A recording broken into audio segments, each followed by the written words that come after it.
Welcome to this week's weekly roundup from MEED about what's been going on in the Middle East.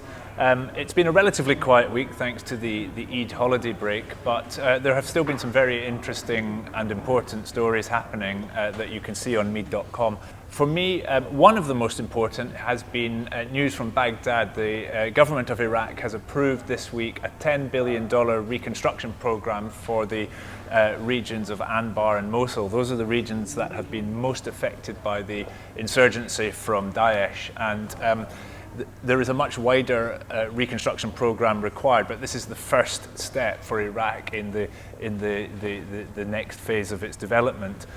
Overall, there are about 700,000 people displaced from that region and a huge destruction of infrastructure, and there is an estimated $100 billion reconstruction program required. Iraq needs finance, it needs technology, it needs skills, it needs government development, and there is a plan to have a reconstruction conference in Kuwait next year.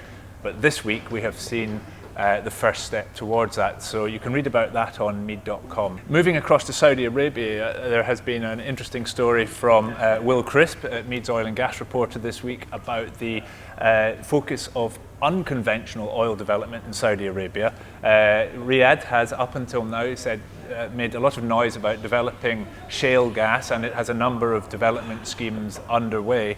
But the big one, the $2 billion Shale C program, which is a scheme intended to go ahead in 2 years, it looks like it's going to be delayed. There is a study to develop that scheme at the moment, and it was expected to complete in the middle of next year. But the signs are from Saudi that that is not the priority. Conventional oil is the priority, and the $6 billion Berry scheme, which is under study, and the $3.5 billion Marjan scheme, which is currently at the FEED stage, both onshore and offshore phases, those are being given priority. In Qatar, the disruption caused by the political crisis continues to rumble on, even though it's been relatively quiet during the summer. We have had a report this week from MEED that said the worst impact of that crisis is still to be felt. The impact on construction, this is, and of course, materials shortages and delays to projects are what we all fear and what we expect, and this MEED report says that we are still to see the worst impact of that. So I think we will hear a lot more about that as we get post-summer and into the kind of more regular construction cycle. Moving on to PPP, we've made a lot of noise about PPP over the past few months on MEED, and there have been some developments, quite important ones this week. Kuwait has selected a preferred bidder for its Kabda municipal waste to energy project. This is a project to take solid waste from Kuwait municipality and convert it into energy. They have appointed a French consortium, or selected a French consortium as the preferred bidder for the 25-year concession to develop this waste to energy project. It will deal with 50% of Kuwait's municipal waste, and it will include a 25-year power purchase agreement for the output from that plant. And then finally, in Abu Dhabi, some good news at last for the beleaguered construction industry in Abu Dhabi.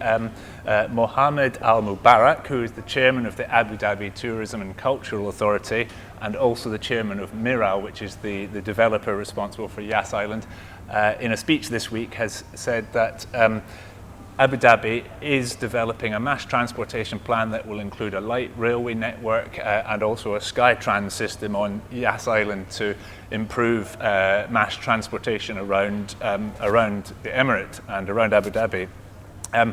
There is currently, through the Department of Municipal Authorities, a tender out for advisory and financial advisory on a mass transportation plan, and I think we can expect to start seeing contracts on that program in about 2 years' time. But it's certainly, after the tough times for construction, it's perhaps for Abu Dhabi contractors a little ray of sunshine looking forward.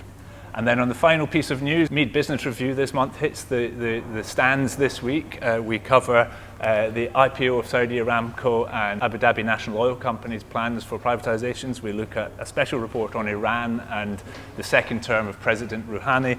And then finally, MEED's annual Power Developer Rankings. All of this is in MEED Business Review this month. You can find it on meed.com and you can subscribe to our YouTube channel on the button below. Thank you very much.